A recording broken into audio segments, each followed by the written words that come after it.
Hello students, कैसे हैं आप सभी। तो आज हमारा एनटीएससी में मैट का नेक्स्ट जो टॉपिक है वो स्टार्ट करेंगे हम। ठीक है, तो टॉपिक का नाम है अरिथमेटिकल प्रॉब्लम्स। देखो, जो अरिथमेटिकल प्रॉब्लम्स है ये आपको क्लियर हो रहा होगा कि इसका अल्टीमेटली मीनिंग क्या है।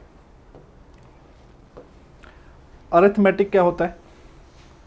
That means related to mathematics. इसमें जो हम कॉन्सेप्ट्स करेंगे, कुछ ऐसे कॉन्सेप्ट्स होंगे जो हमने जनरली मैथ्स में स्टडी किए हैं। ठीक है, उससे रिलेटेड कुछ ना कुछ कॉन्सेप्ट्स होंगे, तो उससे रिलेटेड कुछ ना कुछ क्वेश्चंस होंगे। ठीक है, चलो देखते हैं फर्स्ट क्वेश्चन की ओर चलते हैं। What is the first question? Amar uses a Maruti van and Anthony a racing car from Mumbai to Pune. मतलब उन्होंने मुंबई से पुणे जाना है। अमर क्या यूज कर रहा है? मारुति। और जो एंथनी है वो क्या यूज कर रहा है? रेसिंग। ठीक है, तो ऑब्वियस है कि मारुति की जो स्पीड होगी वो लिटिल बिट लेस होगी रेसिंग से। तो उसने लिखा है कि Maruti van has a speed of 120 kilometre per hour and racing 210 kilometre per hour. ठीक है, पर आवर। तो जो मारुति की स्पीड है that is 120 kilometre per hour and जो रेसिंग की स्पीड है that is 210 kilometre per our. It means क्या है कि दोनों मुंबई से बिल्कुल सेम टाइम पे स्टार्ट कर रहे हैं। दोनों मुंबई से चलना बिल्कुल सेम टाइम पे स्टार्ट कर रहे हैं। दोनों ने पुणे जाना है, बट मारुति की जो स्पीड है वो लेस है और रेसिंग की स्पीड क्या है? ज़्यादा है। ठीक है, उसके बाद what is the difference of distance between the two after 12 minutes. कि 12 मिनट चलने के बाद, 12 मिनट्स चलने के बाद इन दोनों के बीच में डिस्टेंस का डिफरेंस क्या होगा। तो जब इन्होंने स्टार्ट तो एक साथ किया, बट हमको पता है कि इसकी स्पीड है एज कंपेयर टू इससे। ठीक है, तो 12 मिनट के बाद ऑब्वियस है कि रेसिंग कार तो कुछ यहाँ पे पहुंच चुकी होगी, काफ़ी आगे निकल चुकी होगी, बट जो मारुति है वो रेसिंग से अभी थोड़ा सा पीछे होगी। ठीक है, तो जो इनके बीच में डिफरेंस है ये वाला जो डिफरेंस है हमने इसको फाइंड करना है। बहुत सिंपल है, हमको बताइए जी मारुति 1 आवर में कितना कवर कर लेती है? 120 किलोमीटर। जो मारुति है 1 आवर में 120 किलोमीटर कवर कर सकती है, जो रेसिंग है वो 1 आवर में 210 किलोमीटर। तो 1 आवर का डिफरेंस कितना हो गया दोनों का?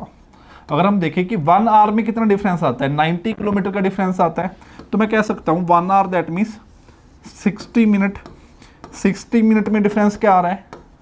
90 किलोमीटर। 1 मिनट में कितने का डिफरेंस आएगा? 90/60। एंड कितनी देर में देखना है? 12 मिनट्स में। तो 12 मिनट्स में कितना आएगा? 90/60 इंटू 12। 12 को 60 से कैंसिल किया, 5 को 90 से किया, आंसर आ गया 18 किलोमीटर। तो सिंपल यूनिटरी मेथड का क्वेश्चन था। ठीक है, तो simple 18 kilometre, that means B option. Yes, clear होगा सबको? चलो नेक्स्ट क्वेश्चन पे चलते हैं। A 2-member committee comprising of 1 male and 1 female member is to be constituted out of 5 males and 3 females। ठीक है, here 3 लिख लेना। ठीक है, फीमेल्स कितनी है? 3 हैं। 5 मेल्स हैं। मेल्स हमारे पास कितने हैं? 5 हैं। और फीमेल्स गिवन है 3।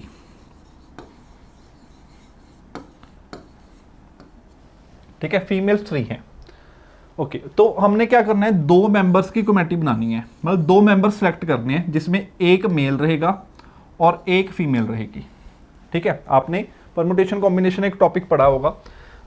अब एक चीज देखो, हमने 5 मेल्स में से 5 मेल्स में से एक मेल को सिलेक्ट करना है, तो कितने वेज हैं?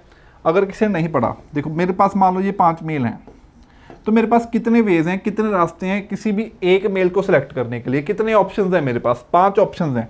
मैं इसको सिलेक्ट कर सकता हूँ, इसको सिलेक्ट कर सकता हूँ, इसको भी कर सकता हूँ, इसको भी कर सकता हूँ, इसको भी। कोई रिस्ट्रिक्शन नहीं गिवन मेरे पास। ठीक है, तो 5 मेल में से जब मैंने एक मेल सेलेक्ट करना है तो मेरे पास 5 ऑप्शंस हैं या 5 वेज हैं। और 3 फीमेल में से जब मैंने एक फीमेल सेलेक्ट करनी है तो उसके लिए मेरे पास 3 क्या है? 3 वेज है। ठीक है, तो टोटल कितने वेज हो गई? देखो, एक मेल एंड एक फीमेल। तो इतना ध्यान रखना यहाँ पे, जब भी एंड की सेंस आती है तो हमेशा मल्टीप्लाई करते हैं, जब भी और की सेंस आती है हमेशा प्लस करते हैं। ठीक है, तो इसलिए यहाँ पे एंड की सेंस है तो क्या करेंगे? मल्टीप्लाई करेंगे। तो मैं इसकी जगह पे क्या लिख सकता हूँ? मल्टीप्लाई। तो 5 × 3 दैट मीन्स टोटल मेरे पास 15 वेज हैं। 15 वेज से मैं इन 5 मेल और 3 मेल में से एक मेल और एक फीमेल की कमेटी बना सकता हूँ। मतलब इतनी ऐसी मेरे पास 15 कमेटीज पॉसिबल है। बट उसने आगे कंडीशन क्या दे दी, amongst the females mister A refuses to be a member of the committee. यहाँ पे एक स्टेटमेंट मिसिंग लिख कर दी उन्होंने, चलो। Mister A refuses to be a member of the committee in which mister B is taken as the member. इस statement को ऐड कर लेना, ठीक है, कि मिस्टर जो मिस ए है, यहां पे मिस ए है, मिस ए है वो मना कर देती है कमेटी में आने को अगर मिस्टर बी को सेलेक्ट कर लिया। कंडीशन क्या कह रही है कि जो मिस ए है वो मना कर देती है अगर हम मिस्टर बी को सिलेक्ट कर लेते हैं, ठीक है। तो मिस ए ने कहा कि अगर आप मिस्टर बी को लोगे, मिस्टर बी को कमेटी में लोगे तो मैं नहीं आऊंगी। इट मीन हम ये भी कह सकते हैं कि अगर मिस ए को हमने सेलेक्ट करना है तो मिस्टर बी को छोड़ना पड़ेगा। एट ए टाइम दोनों एक साथ नहीं आ सकते। तो ऐसी कमेटीज देखनी है हमने कि ए एंड बी एक साथ ना आए। तो हम क्या करेंगे, टोटल में से वो वाली कमेटीज माइनस कर देते हैं जिसमें ए एंड बी एक साथ आए। दैट मीन्स मैंने अब ऐसी कमेटी देखनी है जिसमें मेल कौन हो बी और फीमेल कौन हो ए। तो ऐसी कितनी कमेटी होंगी, ऑब्वियसली 1। हमने मेल को बी सेलेक्ट कर लिया, फीमेल को ए, ठीक है। हमको क्लियर है कि हमने किस किस को सिलेक्ट करना है। तो ऐसी एक ही कमेटी होगी। तो 15 में से जब 1 माइनस करते हैं तो 14 आंसर आएगा, ठीक है। That means D option. हाँ जी, इतना क्लियर है सबको। तो यहाँ पे स्टेटमेंट थोड़ी सी मिसिंग थी, ठीक है। Amongst the females miss A refuses to be a member of the committee in which mister B taken as the member, ठीक है। ये ऐड कर लेना। चलो नेक्स्ट क्वेश्चन पे चलते हैं। इन अ सर्टेन ऑफिस, कर किसी ऑफिस में 1/3 of the workers are women, ठीक है। मतलब टोटल जितने भी हैं उसका 1/3 करने पे क्या आएगा, वुमेन आएंगे। इट मीन्स जो मेन है वो कितने हैं, 2/3 है। अगर 1/3 क्या है, वुमेन है, तो मैन कितने होंगे, 2/3 होंगे, ठीक है। 1/3 of the women are married, कि जितने भी टोटल वुमेन है उसका 1/3। तो टोटल कितनी है, 1/3। तो 1/3 का 1/3 कितना आएगा, 1/9।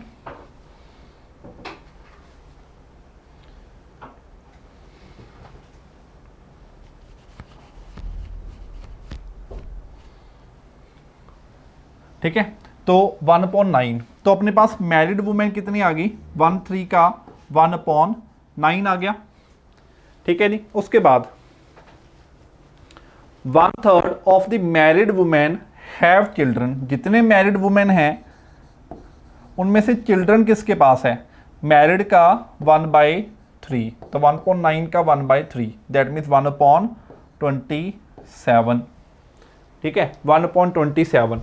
यहाँ पे 1/3 की जगह ना हाफ कर लो, half of the women are married, ठीक है। Half of the women are married. अगर यहाँ पे हाफ होगा तो क्वेश्चन कैसे करेंगे, तो यहाँ पे कितना होना चाहिए, ये सारा चेंज हो जाएगा। फिर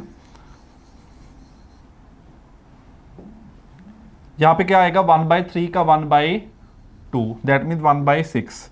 तो 1/6 वुमेन मैरिड हैं, 1/6 का फिर से हमने क्या करना है, 1/3 दैट मीन्स 1/18 वुमेन जो मैरिड हैं उनके पास चिल्ड्रन भी हैं, ठीक है जी। नेक्स्ट क्या लिखा है, 3/4 ऑफ द मैन, ठीक है। टोटल मैन कितने हैं, 2/3। तो 2/3 का 3/4 कितना आएगा, 1/2। ये क्या है, मैरिड मैन है। मतलब इतने मैन में से मैरिड जिनकी मैरिज हुई है वो कितने हैं, 1/2, ठीक है। 2/3 of the married man have children that means 1/2 का 2/3 इनके पास क्या है, चिल्ड्रन। तो ऐसे मैरिड मैन जिनके पास चिल्ड्रन भी हैं वो कितने हैं, 1/3, ठीक है। अब ये वो वाली वुमेन है जिनके पास चिल्ड्रन है, ये वो वाले क्या है, मैन है जिनके पास चिल्ड्रन है और वो मैरिड भी हैं, ठीक है। तो हमने ये क्या देखना है, what part of the workers are without children, without children देखना है। तो हम क्या करेंगे, इन दोनों को ऐड करेंगे, 1/18 प्लस 1/3, ये क्या आ गए, वो टोटल लोग जिनके पास चिल्ड्रन है, इसको माइनस कर देंगे 1 में से, ठीक है। टोटल 1 ही अज्यूम किया हमने, 1 में से माइनस कर देंगे तो हमारे पास वो लोग आ जाएंगे जिनके पास चिल्ड्रन नहीं है, ठीक है। तो नीचे 18 एलसीएम आ गया, यहाँ पे आएगा 18 माइनस 1 माइनस 6, तो 18 minus 7 that means 11/18, answer is 11/18 that means C option, ठीक है जी। सिंपल कैलकुलेशन या रेशो बेस्ड क्वेश्चन था जी।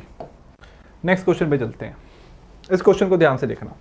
A large sheet of paper is cut into 2 halves. देखो अब से अब आपने क्या करना है, जैसे ही नेक्स्ट क्वेश्चन आए वीडियो को पॉज करो, ठीक है, उसको पहले खुद से ट्राई करो, फिर क्वेश्चन को सोल्यूशन पे आना, ठीक है जी। A large sheet of paper is cut into 2 halves, the 2 halves are put together, that is one above the other and again cut into 2 halves, ठीक है। how many pieces will be there for 10 such cuttings, 10 cuttings करने के बाद। अब देखो ध्यान से उसने कहा क्या कि ऐसा मेरे पास एक पेपर है, मैंने इस पेपर को बीच से काट दिया, ठीक है। कितने कट लगाया, पहला कट लगाया, कितने पीस बन गए, 2 पीसेस बन गए, ठीक है। पहला कट लगाया और कितने पीसेस बन गए, 2। उसके बाद क्या करेंगे, नीचे वाले पीस को इसके ऊपर रख देंगे, ठीक है। तो ये ऐसे कुछ दिखेगा,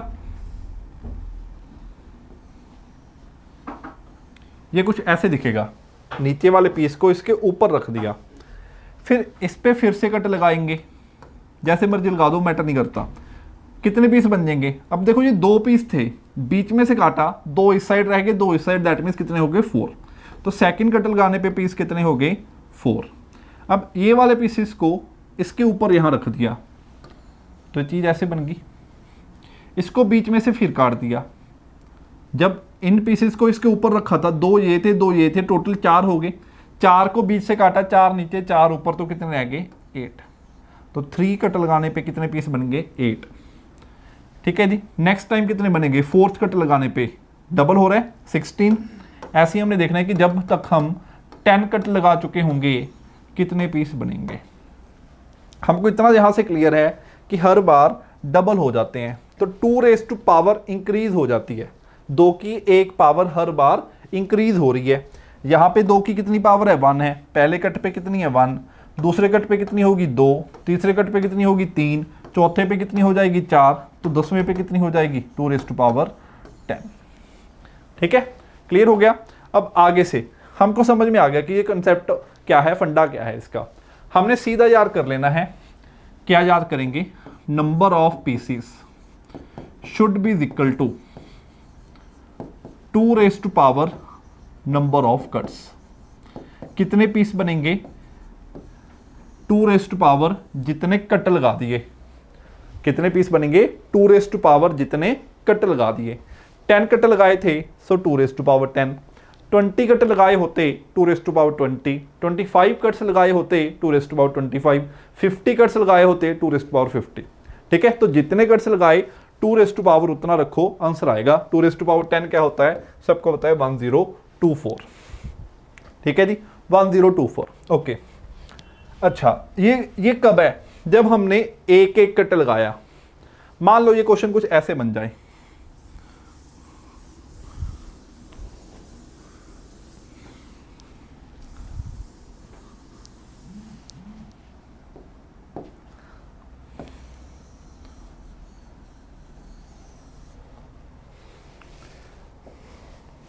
ये क्वेश्चन कुछ ऐसे बन गया कि एक पेपर था, इस पेपर पे 2 कट लगा दिए, यहाँ पे और एक यहाँ पे।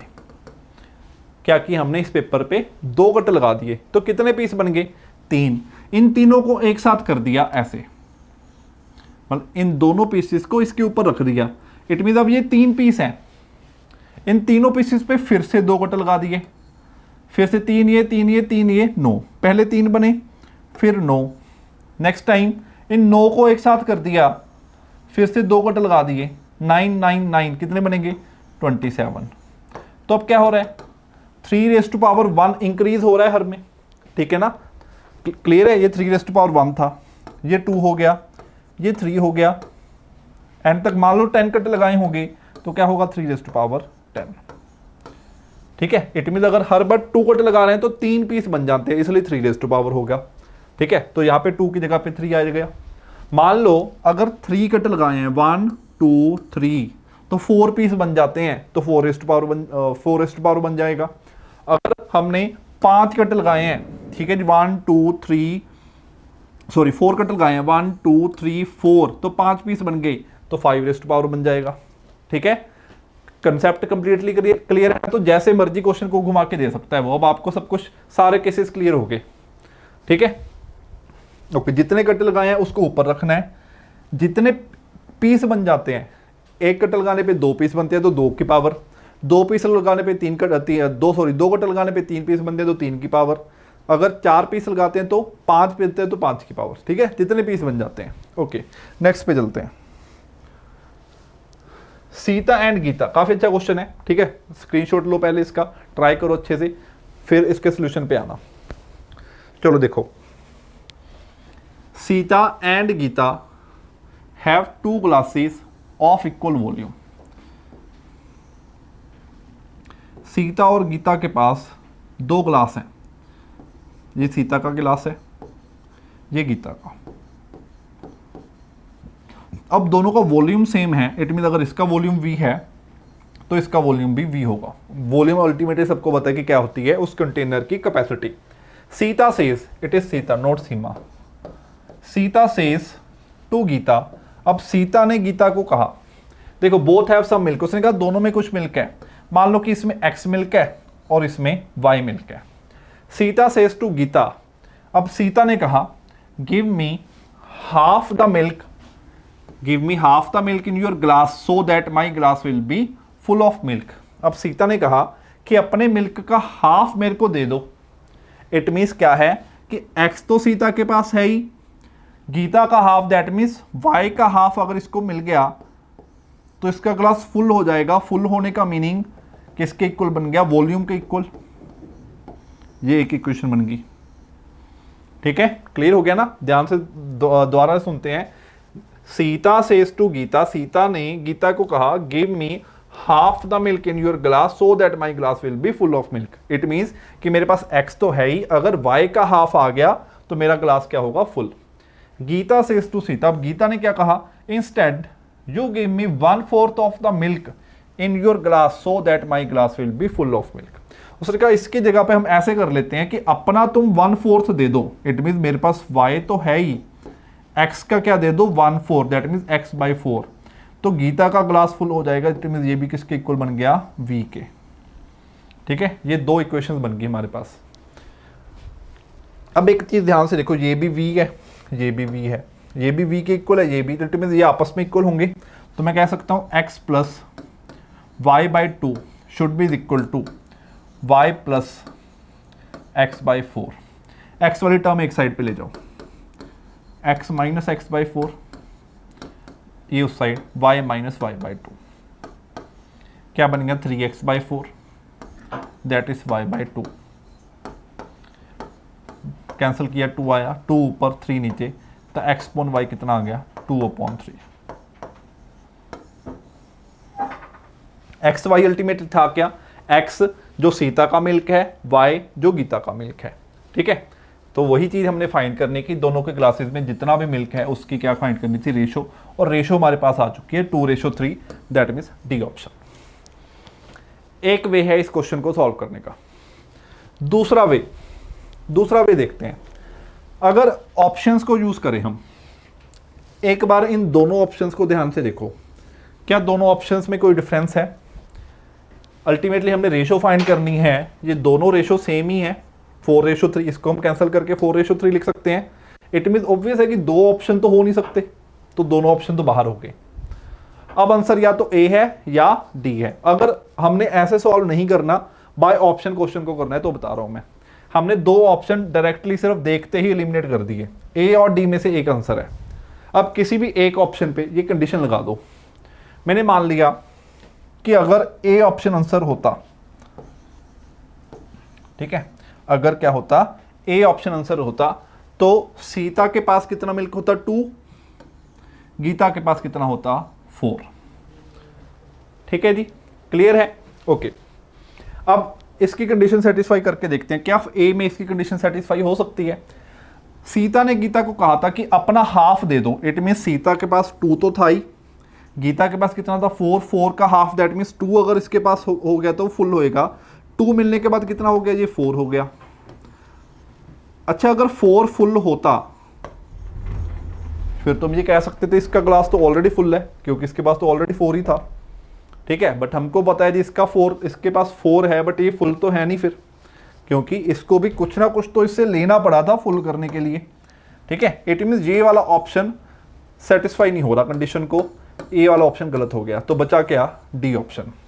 डी ऑप्शन सेटिस्फाई करा के देखते हैं क्या सेटिस्फाई करेगा, जस्ट फॉर योर सेटिस्फेक्शन, आपके सेटिस्फेक्शन के लिए एक बार डी ऑप्शन को भी चेक करते हैं। डी ऑप्शन क्या है, 2:3। मैं इसी तरीके से आपको चेक करके दिखाऊंगा।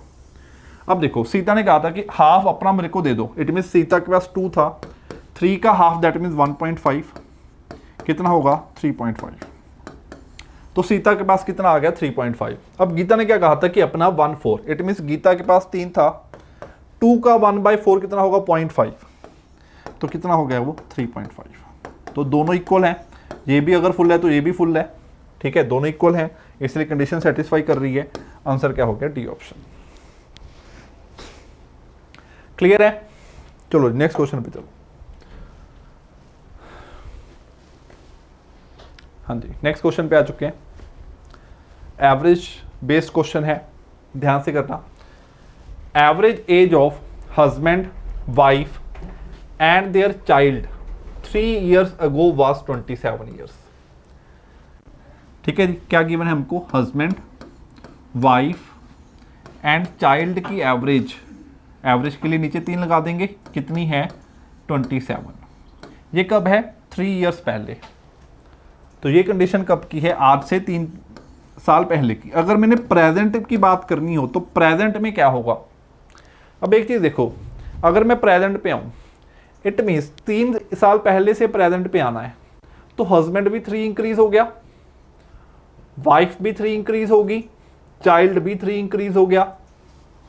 आपने एक रूल पढ़ा होगा, एवरेज पढ़ी होगी जब, कि अगर हर एंटिटी को जितना इंक्रीज करेंगे एवरेज उतना ही इंक्रीज कर जाएगी। ठीक है, जब भी आपने छोटी क्लासेस में एवरेज पढ़ी होगी तब आपने एक रूल पढ़ा होगा कि हर एंटिटी को जितना इंक्रीज करते हैं उतनी ही एवरेज इंक्रीज हो जाती है। इट मीन्स अगर हर एंटिटी को हमने 3 इंक्रीज कर दिया, 3 बड़ा कर दिया, तो एवरेज भी 3 बड़ी हो जाएगी। इट मीन्स इन तीनों की जो एवरेज है वो कितनी होगी अब 20 + 3 दैट मीन्स 30। ठीक है, क्लियर हो गया? ओके, अब देखो एवरेज अगर 30 है तो इन तीनों का सम देखने के लिए क्या करेंगे, 3 उस साइड जाके मल्टीप्लाई करेंगे, कितना हो जाएगा 90।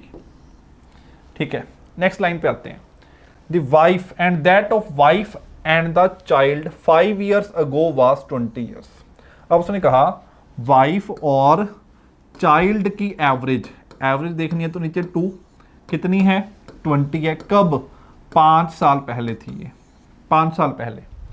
अगर अब प्रेजेंट में देखनी है, प्रेजेंट में, तो प्रेजेंट में जाने के लिए ये भी 5 इंक्रीज कर गया, ये भी 5 इंक्रीज कर गया, तो एवरेज भी 5 इंक्रीज कर जाएगी। तो वाइफ एंड चाइल्ड की एवरेज प्रेजेंट में क्या बन गई 25। प्रेजेंट में अगर एवरेज 25 है तो इन दोनों का सम कितना होगा, 2 साइड जाके मल्टीप्लाई हो जाएगा, इट मीन वो कितना होगा 50। अब आप ध्यान से देख सकते हो इन तीनों का सम कितना है 90, इन दोनों का सम कितना है 50। ठीक है जी, तो h की वैल्यू क्या होनी चाहिए, W + C, या मैं अगर यहाँ पे 50 पुट कर दूं तो h कितना हो गया 40। ठीक है, तो हस्बैंड की एज आ गई मेरे पास 40 years, that means A option. हाँ जी, क्लियर हो रहा है सबको?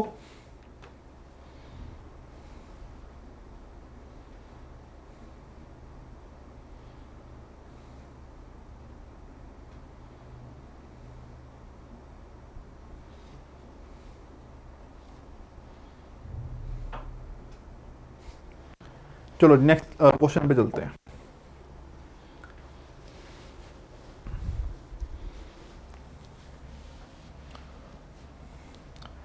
Excluding stoppages,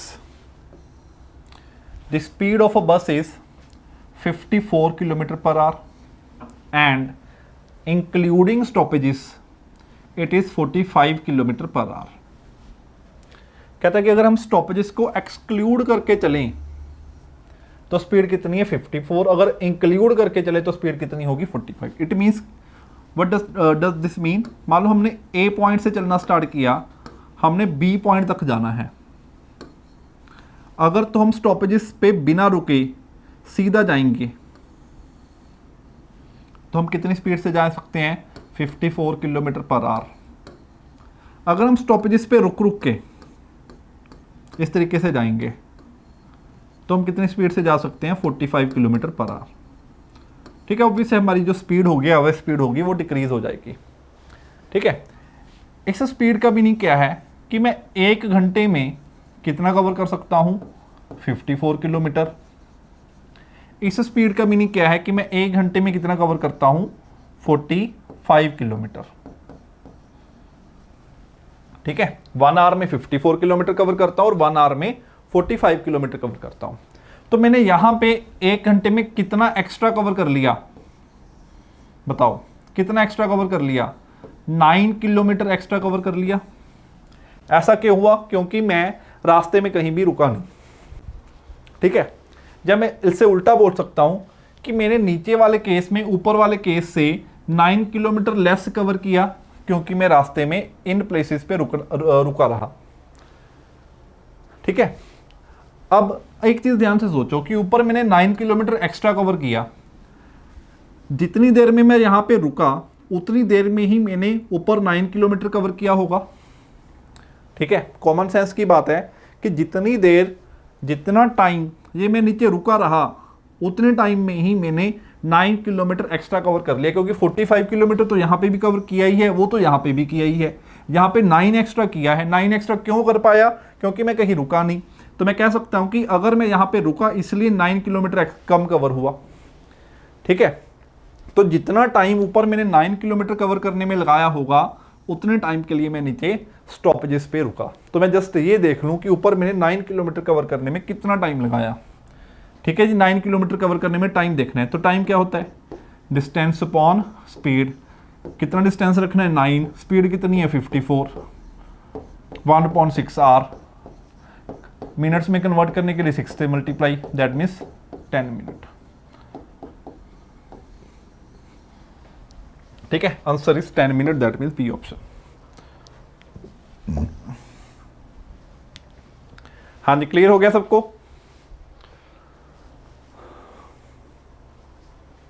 बस एक ही चीज यहां पे लॉजिक है, छोटा सा लॉजिक है कि जितना टाइम मैंने ऊपर 9 किलोमीटर कवर करने में लगाया उतने टाइम के लिए मैं नीचे स्टॉपेजेस पे रुका, इसलिए ऊपर 9 किलोमीटर ज्यादा कवर हो गया। ठीक है, क्लियर है ना। तो मैंने जस्ट क्या किया कि ये देख लिया कि ऊपर मैं 9 किलोमीटर कवर करने में कितना टाइम लगाऊंगा। चलो नेक्स्ट क्वेश्चन पे चलते हैं। नेक्स्ट क्वेश्चन है, a father is 3 times as old as his son. कि एक फादर अपने सन का 3 टाइम्स है। फादर और सन की रेशो दे दी हमको 8 ईयर्स अगो। कब है ये, प्रेजेंट की बात हो रही है, at present 8 years ago, that means अब से 8 साल पहले, 8 ईयर्स अगो की बात है, दैट मीन्स 8 साल पहले। तो 8 साल पहले क्या था, जो फादर था क्या था 5 टाइम्स था, 5 times as old as his son. तो फादर क्या था 5 टाइम्स था, तब रेशो क्या थी 5:1। ठीक है जी, क्लियर हो गया। नाउ प्रेजेंट में रेशो 3:1 है, 8 साल पहले क्या थी 5:1। ठीक है, अब एक चीज सोचो, बहुत अच्छे से एक चीज सोचनी है, एक्स वाई अज्यूम करके भी क्वेश्चन को कर सकते हो, बट हमने एक्स वाई अज्यूम करके क्वेश्चन को नहीं करना। ठीक है, हमने एक बहुत सिंपल सा लॉजिक यहां पे लगाना है, balancing of ratio. I don't know कि ये चीज आपने पढ़ी है या नहीं, बट मैं आपको यहां पे अब सिखाऊंगा। Balancing of ratio.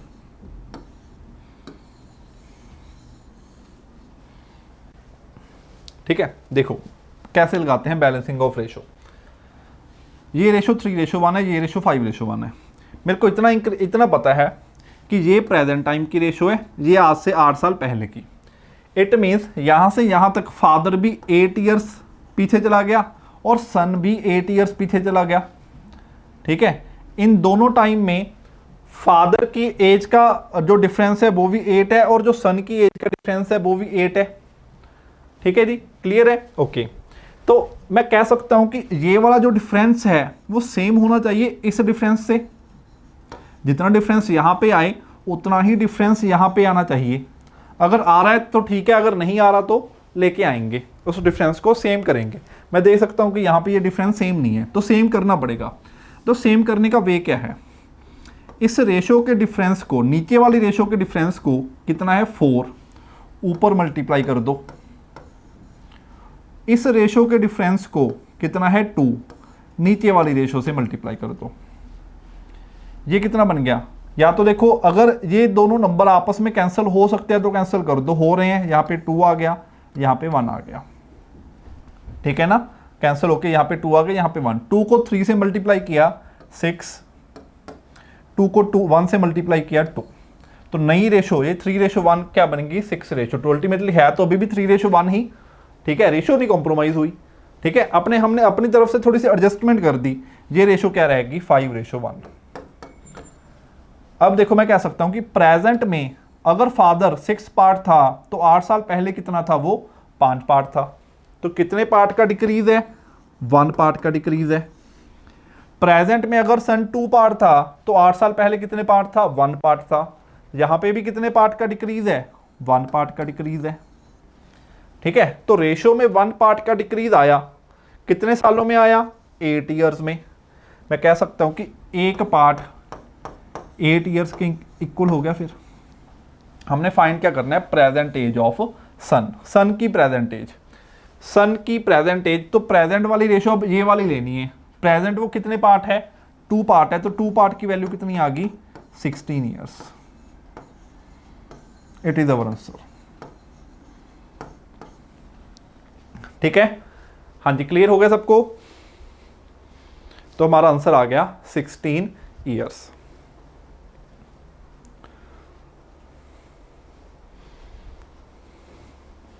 I hope कि अब तक जितना किया है, जितने क्वेश्चंस किए हैं वो सबको समझ में आए होंगे। ठीक है जी, तो नेक्स्ट क्वेश्चन पे चलते हैं।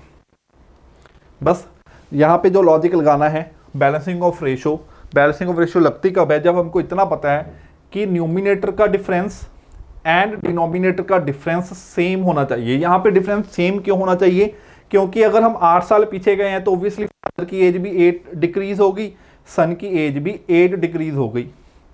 ठीक है, क्योंकि हम 8 ईयर्स बैक जा रहे हैं। तो ऑब्वियस है कि ये वाला डिफरेंस और ये वाला डिफरेंस सेम होना चाहिए, क्योंकि जितना डिक्रीज यहाँ है उतना ही यहाँ पे है। अगर डिफरेंस सेम होता है तो ठीक है, फिर तो डायरेक्टली बोल देते कि इतने डिफरेंस के पार्ट की वैल्यू इतने ईयर्स के बराबर है। बट नहीं है तो पहले करेंगे। करने वाला मेथड दोबारा से देख लो कैसे करते हैं। इस रेशो का जो डिफरेंस होता है इसको ऊपर मल्टीप्लाई कर दो। इस रेशो का डिफरेंस क्या है? 5 और 1 का डिफरेंस 4, ऊपर मल्टीप्लाई कर दिया।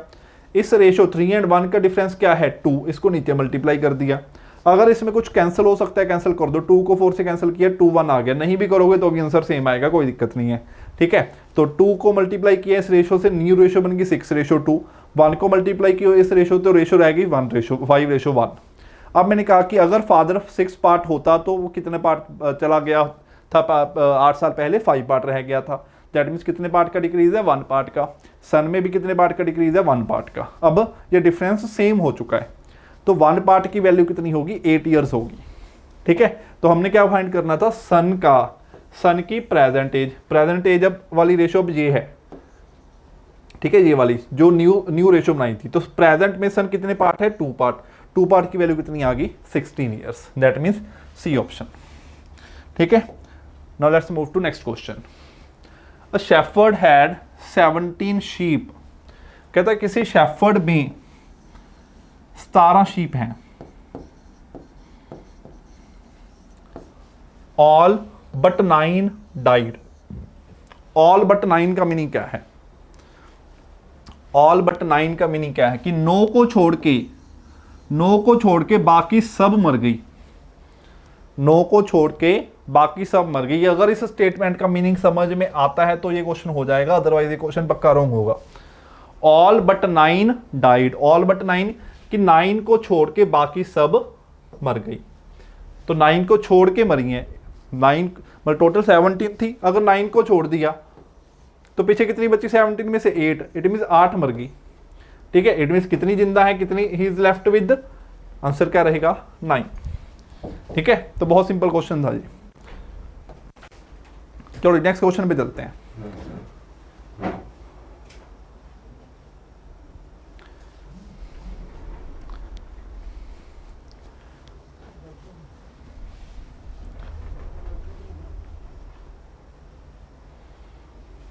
A bird shooter was asked how many words he had in the bag. He replied that there are all sparrows but 6, all pigeons but 6, all ducks but 6. इसका meaning क्या है? अब ये स्टेटमेंट पिछले वाले क्वेश्चन से मिलती जुलती है। ऑल स्पैरोस बट 6, ठीक है, इट मीन्स कि 6 को छोड़ के बाकी सब क्या है? स्पैरो हैं। ठीक है, अगर इट मीन्स अगर मैं टोटल में से 6 माइनस कर देता हूं तो क्या आ जाती हैं? Sparrow.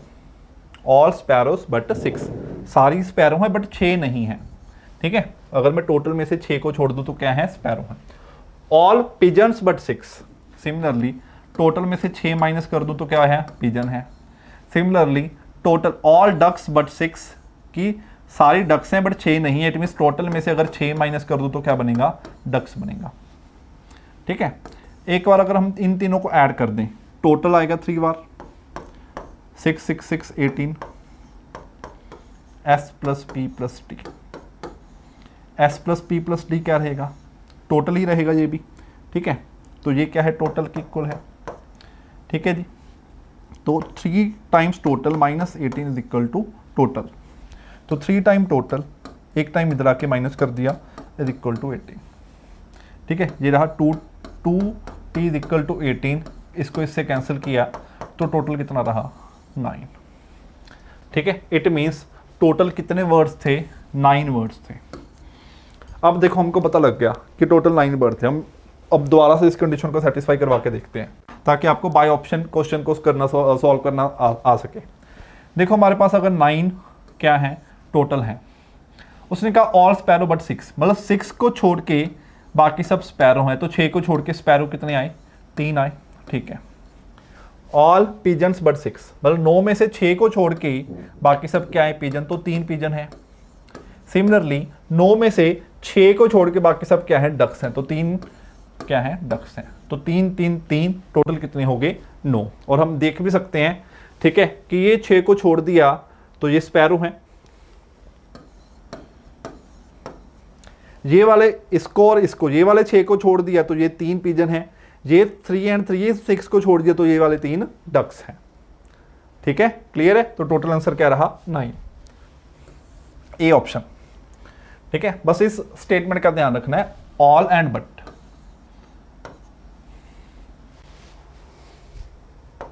Next question, what is the product of all the numbers in A dial of telephone? Telephone के डायल में जितने भी नंबर्स हैं उनका प्रोडक्ट। बहुत सारे स्टूडेंट थोड़ा सा ध्यान से सोचते हैं, फटाफट 1 इंटू 2 इंटू 3 इंटू 4 जी 9 फैक्टोरियल होगा। ठीक है, 9 फैक्टोरियल आंसर होना चाहिए, 9 फैक्टोरियल कैलकुलेट करने में लग जाएंगे। बट आप एक चीज़ ध्यान से देखो, जो एक डायल होता है उसमें क्या कुछ होता है? 1 इंटू 2 इंटू 3। ठीक है, चलो डायल बनाते हैं।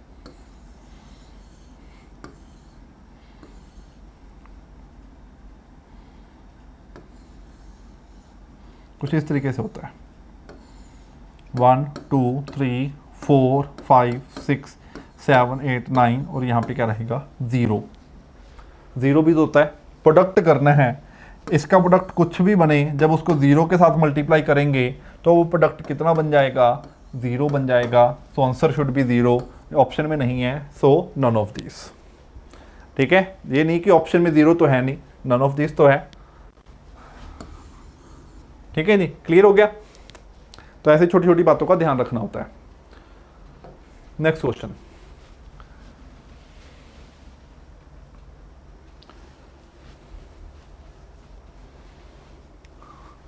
$1200 persons consisting of captains and soldiers कि टोटल कितने हैं, 1200 हैं। इसमें कौन कौन है, कैप्टन्स हैं एंड सोल्जर्स हैं। ठीक है जी।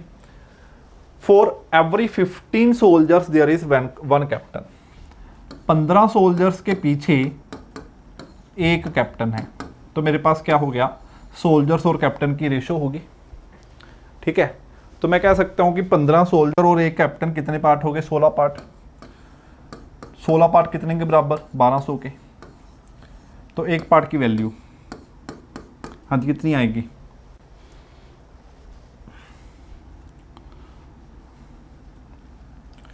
7 पे जाएगा, 5 पे जाएगा। एक पार्ट की वैल्यू आ गई 75।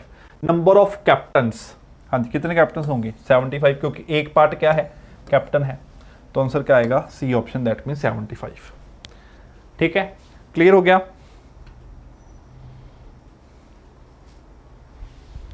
चलो नेक्स्ट क्वेश्चन पे चलते हैं। First bunch of bananas has 1/4 again as many bananas as a second bunch. First में कितने हैं, जितने सेकंड में हैं उससे उतने तो है ही, अगेन वर्ड यूज किया है, उसका 1/4 और ज्यादा। ठीक है ना, first bunch of bananas has 1/4 again as many bananas, मतलब 1/4 अगेन का मीनिंग क्या है कि सेकंड में जितने हैं ही वो तो है ही, प्लस उसका 1/4 दोबारा ऊपर से और। ठीक है, तो टोटल कितना हो गया, 5/4। तो फर्स्ट एंड सेकंड की रेशो आ गई मेरे पास कितनी, 5/4। इट मीन अगर फर्स्ट बंच में 5 है तो सेकंड में कितने होंगे, 4 होंगे। ठीक है, क्लियर हो गया। Okay, if the second bunch has 3 bananas less than the first, second में क्या है, फर्स्ट से 3 कम है। हमको पता है जी सेकंड में फर्स्ट से कितने पार्ट कम है जी, 1 पार्ट कम है। बट उसने कहा क्या कहा जी, कितने कम है, 3। इट मीन 1 पार्ट की वैल्यू कितनी आ गई, 3 आ गई। पूछा क्या है, then the number of bananas in the first bunch, first में कितने हैं, 5, तो 5 पार्ट्स की वैल्यू कितनी आएगी, 15। सिंपल रेशो बेस्ड क्वेश्चन है, देखो 15, so answer should be 15, that means D option. ठीक है, बस सिर्फ और सिर्फ हमने स्टेटमेंट को अंडरस्टैंड करना है। ठीक है, स्टेटमेंट को, first bunch of bananas has 1/4 again as many bananas as the second. Again का मीनिंग क्या है कि जितने सेकंड में है उससे अगेन और 1/4 ज्यादा, मतलब सेकंड में जितने हैं वो तो है ही, उसका अगेन 1/4 और। ठीक है, नेक्स्ट पे चलते हैं। काफी इंपॉर्टेंट कंसेप्ट है, बहुत ही ज्यादा इंपॉर्टेंट कंसेप्ट है, बहुत बार आएगा जी। At the end of business conference 10 people present all shake hands with each other, how many handshake will there be all together, total कितने। कहता जी किसी कॉन्फ्रेंस में टोटल 10 बंदे थे। ठीक है, टोटल 10 बंदे थे, हर एक पर्सन ने दूसरे के साथ हैंडशेक किया, तो टोटल कितने हैंडशेक हुए। ठीक है, अब देखो डायरेक्ट याद रखना है, number of handshakes, number of handshakes. अच्छा, ये वाला क्वेश्चन को थोड़ा सा ऐसे भी दे सकता था वो, कि किसी टूर्नामेंट में 10 टीम्स हैं, हर एक टीम ने दूसरे टीम के साथ एक मैच खेलना है, तो टोटल कितने मैच होंगे। सेम कंसेप्ट लगेगा, बिल्कुल सेम क्वेश्चन है, जस्ट लैंग्वेज को चेंज कर दिया। ठीक है, तो टोटल नंबर ऑफ हैंडशेक्स क्या रहेगा, n into n-1/2। These are the total number of handshakes. What is n? What is n? Number of people, number of persons. ठीक है जी, क्लियर हो गया। Number of persons, okay. कितने person है? 10 हैं। 10 into 10 minus 1 9 upon 2। 10 को 10 से, sorry 2 को 10 से कैंसिल किया 5, 9 को 5 से मल्टीप्लाई किया 45, दैट मीन्स बी ऑप्शन। सीधा सीधा आपका आंसर आएगा। बहुत ही ज़्यादा इंपॉर्टेंट है, इसको रट्टा मार लो जैसे मर्जी करके, ठीक है, बहुत बार ये पूछा जाएगा। Next question,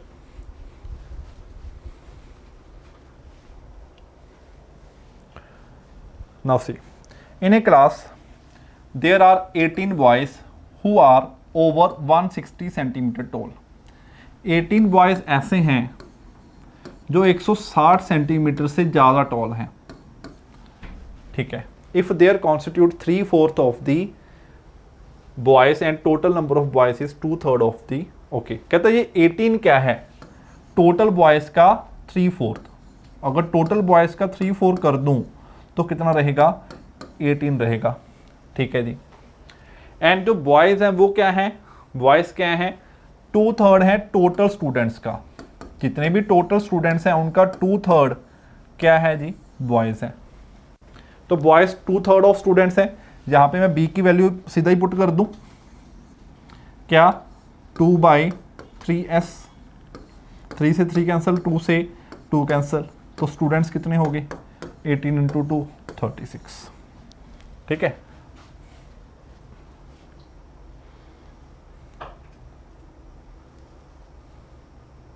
what is the number of girls? Okay, उसने पूछा है कि नंबर ऑफ गर्ल्स कितनी हैं, ठीक है जी। हमने नंबर ऑफ गर्ल्स पूछा है, ठीक है। तो यहाँ पे हमारे पास क्या है? टोटल स्टूडेंट्स आए हैं, ठीक है। हम इस क्वेश्चन को ऐसे नहीं करेंगे। अगर टोटल स्टूडेंट्स पूछा होता 36 आंसर आ गया था, बट अब हम देखते हैं कैसे करना है क्वेश्चन को, ठीक है जी। 18 वो हैं जो 160 सेंटीमीटर से ज़्यादा हैं, और ये क्या है? टोटल बॉयज़ का कितना? 3/4। इट मीन्स अगर मैं बॉयज़ का 3/4 करूँ तो कितना आएगा? 18 आएगा, ठीक है। कैलकुलेट ही कर लो, 3 6 18, 6 चुका 24, ठीक है जी। और उसने कहा total boys is 2/3 of the total number of students. जो बॉयज़ हैं वो स्टूडेंट्स का 2/3 है। 24 क्या है? 2/3 of students. That mean students कितने हो गए? 36। अब 36 में से 24 बॉयज हैं तो गर्ल्स कितनी हैं? 12, ठीक है। क्लियर हो गया। Next,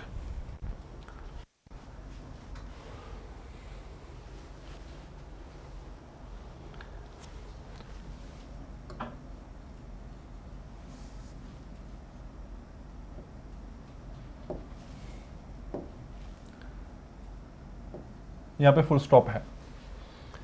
A motorist knows 4 different routes from Bristol to Brimpton. Bristol से ब्रिम्पटन जाने के 4 रास्ते हैं, ठीक है। ब्रिम्पटन से शेफर्ड जाने के कितने हैं? 3 रास्ते हैं, ठीक है। एंड 3 डिफरेंट रूट्स फ्रॉम, ठीक है। शेफील्ड से कार्लिस जाने के 2 रास्ते हैं। इससे आगे कार्लिस जाने के 2 रास्ते हैं, ठीक है। तो how many routes does he know from Bristol to Carlisle? That means यहां से यहां तक पहुंचने के टोटल कितने रास्ते हो गए? तो इनको आपस में मल्टीप्लाई कर देंगे। 4 इंटू 3 12 इंटू 2 24, ठीक है। That means D option. Common sense है, ठीक है जी। क्लियर हो गया सबको?